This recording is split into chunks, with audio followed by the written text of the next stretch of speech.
विद्यार्थियों, यहाँ पर हम प्रतिस्थापन विधि से x और y के मान ज्ञात करने वाले हैं। ये क्या है विद्यार्थियों? तो दो चर वाले रैखिक समीकरण के युग्म है। युग्म क्यों बोल रहा हूँ?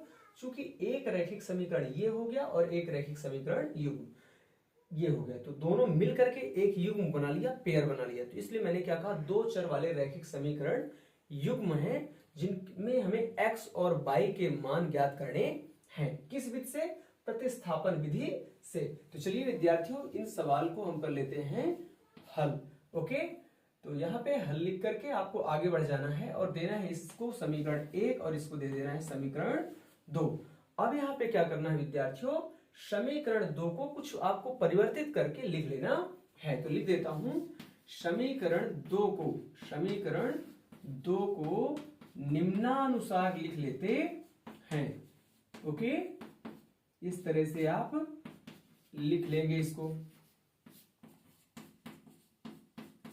बदल करके। कैसे? जैसे अभी लिखना है तो x बराबर क्या हो जाएगा, ये माइनस y का क्या हो जाएगा, प्लस y, और ये 4 प्लस में पहले से ही बैठा हुआ है। इसको दे देंगे क्या, समीकरण नंबर 3। समीकरण 3 का जो x का मान है, समीकरण 3 में जो x का मान है, इस मान को आप समीकरण 1 में लिख लेंगे जहां पर x है। तो लिख लेते हैं, समीकरण 3 से प्राप्त x के इस मान को समीकरण 1 में रखने पर, 1 में रख देंगे विद्यार्थियों। तो जहां x है वहां अब ये y प्लस 4 हो जाएगा।